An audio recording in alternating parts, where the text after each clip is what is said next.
The 49ers appear to be making another major change to their roster. You're watching the 49ers Report by Chat Sports. I'm Chase Senior. The coverage never stops. Niners talk never stops. Free agency is underway, and I have you covered right here on the Niners Report, so that's why you hit that subscribe button.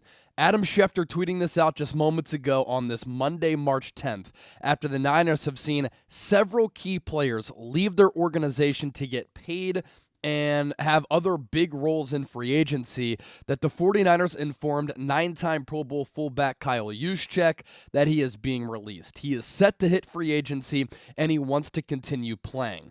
This is something that has been in the cards for San Francisco, and we've been heading in this direction over the last couple of years. After the Niners made it to the Super Bowl during the 2023 season, the Niners approached Kyle Juszcyk about taking a pay cut.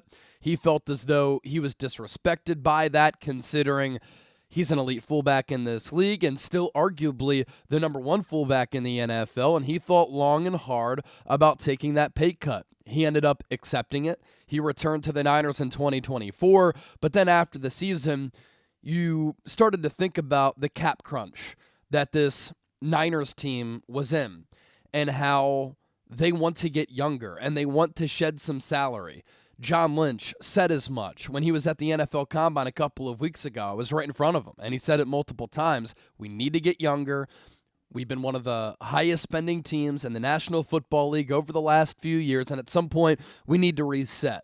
What we have seen transpire on day one of free agency is a full-on reset, and it has the feeling of a little bit of a rebuild. Now, it's not quite a rebuild because the 49ers still have star-level players. Brock Purdy at quarterback, Christian McCaffrey at running back, Trent Williams at left tackle, George Kittle at tight end, Brandon Ayuk at wide receiver, Nick Bosa at defensive end, Fred Warner at linebacker, Deommodore Lenoir at corner. But this Niners team is going to look so much different than the Niners team that made it to the Super Bowl in 2023 and the Niners team that we thought we were going to see as far as their core going into 2024 before being ravaged by injuries. And it is safe to say that the window has closed for this Niners core to win a Super Bowl. That's not to say they can't win one in the future. It's not to say they can't compete for one in 2025. Although, when you compare San Francisco to other teams in the NFC, I think they're really far off. I think they have a lot of needs, and I get it. It's day one of free agency. NFL draft is coming up at the end of April, but this is going to be a new-look team with a lot of marquee veterans no longer on it. We're talking about veterans with name value. We're talking about veterans who have played great football for this organization, and a lot of these players are now gone in free agency, and Kyle Juszcyk is the most recent one. And when I compare the Niners to other teams in the NFC for 2025, I know it's early. I don't think they're close to competing with the likes of the Philadelphia Eagles, with the likes of the Detroit Lions, a team like the Washington Commanders, a team like the Green Bay Packers. Minnesota Vikings lose Sam Darnold, but they're still a really quality team. Shoot, inside the Niners division in the NFC West, they're not on par with the Los Angeles Rams.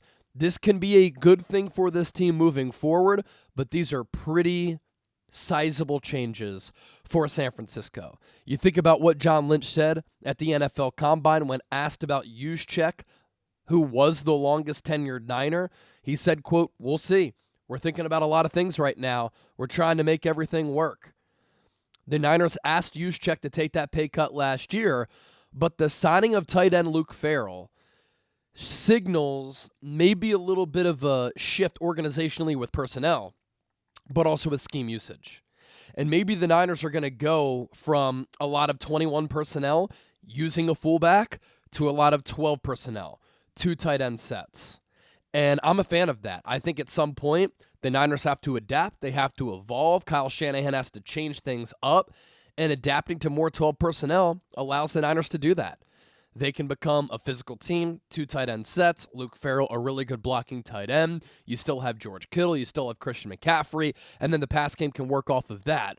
But of course, in order to make all of this work, the Niners need to be better along the offensive line. And up to this point, they've made no moves along the offensive line. As for Juszczyk, he's going to go down as one of the best fullbacks of all time. Started his career coming out of Harvard with the Baltimore Ravens. He's there from 2013 to 2016. So we're talking about a long career here. And then the longest tenured Niner, who came to San Francisco with Kyle Shanahan after he took the head coaching job, after he was the offensive coordinator for Atlanta. And Juszczyk with the Niners from 2017 up through 2024, and it looks as though that tenure is coming to a close.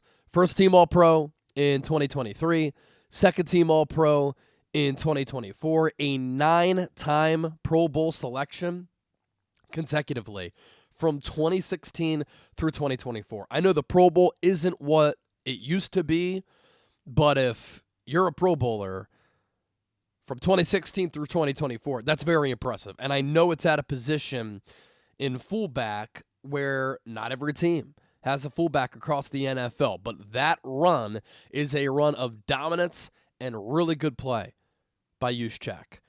And he set the standard for fullbacks across the NFL for a long while. You know, when Kyle Shanahan brought him in, the Niners signed him to be a part of this rebuild.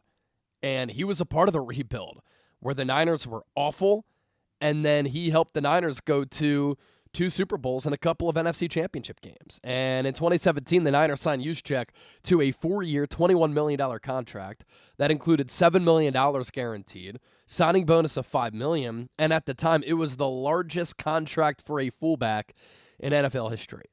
But you think about where he's at now, he's 33 years old. He's made $42 million, according to Spotrac, in career earnings. What a career for a fullback. That position is damn near extinct. And it's just another sign here that San Francisco is changing things up in a big way. Roster-wise, scheme-wise, philosophically, look, feel. And today, look at all these Niners that we have seen leave. Former Niners have gone elsewhere to sign for a total of $258.5 million elsewhere. Aaron Banks gets $77 million. He goes to the Packers. Charvarius Ward, $60 million, goes to the Colts. Talanoa Hufanga and Dre Greenlaw both go to Denver. $45 million for Hufanga, $35 million for Greenlaw. Jalen Moore gets $30 million. Josh Dobbs gets $8 million. Jalen Moore to the Chiefs. He's going to protect the blind side of Patrick Mahomes. He is the Kansas City Chiefs starting left tackle. Josh Dobbs will back up Drake May, and then Elijah Mitchell gets $3.5 million. And now Kyle Juszczyk seems to be moving on as well, and the Niners seem to be moving on from Juice. And I'm in agreement with this decision. I don't think that in today's NFL, you need to be paying a fullback a few $1 million. It just doesn't make sense. You can either draft fullbacks or sign them as UDFAs, and they will come in the hundreds of thousands of dollars, not millions of dollars. And if the Niners are trying to get younger, they do that by moving on from Kyle Juszczyk. If they're trying to shed some salary, they do that moving on from Kyle Juszczyk. If you want Kyle Shanahan to make some offensive changes, he's making some offensive changes, hopefully, with this potential switch from 21 personnel to some 12 personnel. The Niners also did work to bring back Kevin Givens as a rotational piece along that defensive line. Had a solid year in 2024, not making a ton of money at all. 28 years old, been with San Francisco for a while at this point.